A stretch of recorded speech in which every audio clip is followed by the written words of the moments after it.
All right, what's up, guys? I'm back coming at you with another offensive passing play that will get you easy yards. And it's not it's to be honest.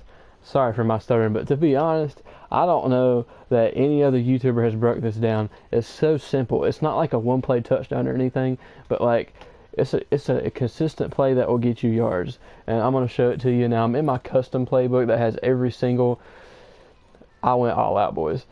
I got every single formation in the game that's like really, really good. And it's out of the formation doubles Y flex, and the play is going to be, where is it? Yeah, Y sail. And that's the play. So I'm showing it to you against cover 3. Now this is what the play art looks like on the field, and there's two ways that I like to set it up. If you're versing somebody that uses the D line, then you could either leave it like this, or you could, one setup I like to do is the really only setup you have to do is you have to change the routes of triangle. You want to put triangle on a streak. That way, his purpose, I'm not doing a good job, I'm sorry. That way his purpose is to pull coverage away so that dig route can get open. So, or you can leave him on the whip route, it don't matter. And the other setup is where you just put him on a slant, and that's for when you play somebody that uses the linebacker. That's highlighted right here. But just let me break it down. All right, first setup is where you put him on a streak. Now this is against cover 3 purples, and usually when people run cover 3, they'll base the line, which is where you go like this to make every defense look the same. It makes what baselining does, it just makes every defensive shell look like cover 4. But you know, if it's against cover 3, then cover 3 purples, you know their defense is playing back, so you know you should pass it to R1 immediately. When he gets to about the 30, that's when you want to pass it to him and get some easy yards. And if you throw it at the right time, that receiver on the streak will block for you, and you can get a whole ton of more yards. That's like my favorite dump off pass in the game. But literally all you got to do, if they're in cover 3 purples, if they start playing back, and you'll know if they're playing back or not when you snap the ball. Because when people start drifting back, you throw it immediately. Now the receiver didn't block him that time. It all depends on what kind of animation or what the time that you throw the ball. So we'll throw it again, throw it immediately. And see, he blocked it, but we didn't let the linebacker caught up to us. But see, look, we're still getting a consistent like 5 yards every single time. Like, see, like I've even took this for a touchdown sometimes because that receiver just keeps blocking downfield. But I'm gonna throw this one more time, and then we're gonna show it against cloud flats. And see, all right, now we're gonna show it against cloud flats. See, we're in cover 3. We're gonna shade down and shade up to get cloud flats. And it's going to be the same, and they'll probably baseline, so but it's going to be the same thing because cloud flats play back too, so it's going to be the same read to the running back.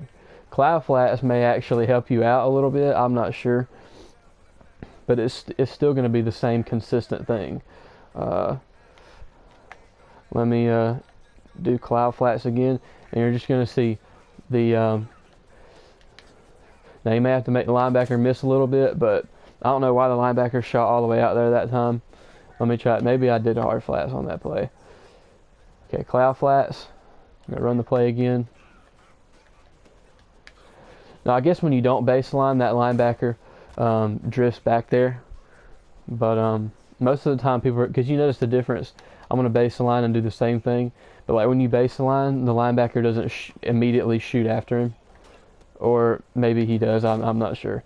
But still, it's a consistent 5 to 10 yards. Or 5 to 7 yards. So now we're going to do it against hard flats. Now, obviously, if he's playing hard flats, you're not going to be able to throw that little table route to the running back. So what you want to do is you want to wait for X to get open. Because all it is a simple high-low read. You see, we got hard flats on the field. And the only setup is you put this guy on a streak just to pull coverage, to throw the digger out just in case he uses one of those things and you didn't expect it. So obviously, because there are 2 reads on this play, is just X and R1 actually. So that's the only two people we're looking at. So we got hard flats on the field, so we know the flat route is going to get taken away. And if we get time in the pocket, we should be able to hit X for a better gain down the field. It's a high-low read. That's really all it is. And we're going to go hard flats again, and we're going to base the line because they'll probably base the line. So as you see, the running back is not open, but instead the tight end is, and we can get upfield and get some more yards. So that's really all. That's really what that play is. So now here comes the other part. This is why I like to do the other setup. So say you're going up, a decent opponent is going to do this, okay? So you got your play, right? So say he wants to take away, he'll play underneath, and then he'll man up. We'll man up X just to simulate him going to user that. So if those are the only two people you're looking at, because those are your two primary reads, he's got you boxed right there. Now, the reason I like to throw the slant, I like to set it up with the slant as opposed to the streak, is because once his user goes over there, I'm going to click off of him so that he actually follows his man. Once his user vacates his area and to chase that deep out route, it's going to leave the space for the slant wide open, and you can just take it up the field and make somebody miss and maybe score a touchdown. That's why I like that setup better. Again, we're going to set it up again just like that, and then we're going to put Samuel on a slant, and his space is going to vacate, and then if you're able to recognize that, you can throw that slant route immediately.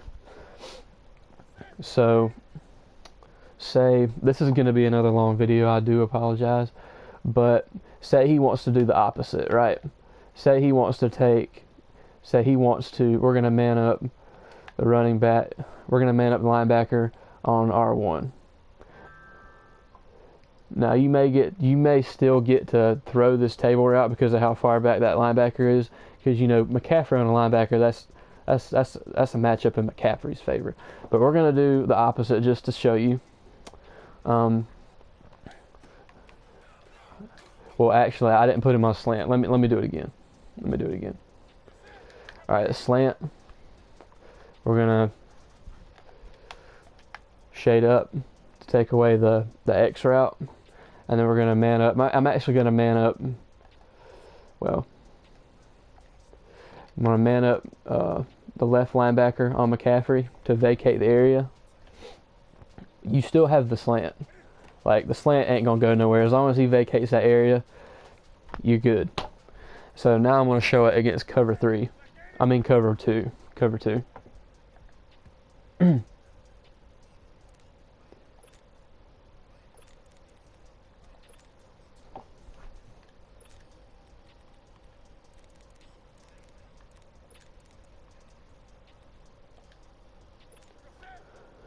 Alright, now we're against cover 2. So let me go ahead and baseline. See, we show you we're in cover 2. It's going to be the same thing. The same high-low read. And you don't even have to do anything with that triangle receiver if you don't want to. I mean, unless he's using his linebacker, you don't really have to do that. You just leave him on a streak so you can throw the dig route. So it'll open up the dig route. But it's the same thing. It's just a high-low read against all coverages. It's cloud flats, so obviously you can dump it down to the running back and make a couple people miss and get upfield. And if he is doing if he's doing hard flats, it's the exact same reason. It's the exact same read if he's playing hard flats. So you just wait on the X route to come open, and it's going to be a little bit of a tighter window against cover 2 because that vertical hook is probably going to follow X a little bit more. So as you notice, you notice Clay Matthews is going to follow X a little bit more, but he's still going to get open. You just got to wait until he gets to the sideline a little bit more. But that's a read you have to make. Okay, that's why it may be good to have this slant right here, or that's why it may be good to have the dig route open up. because you know they're going to drop that.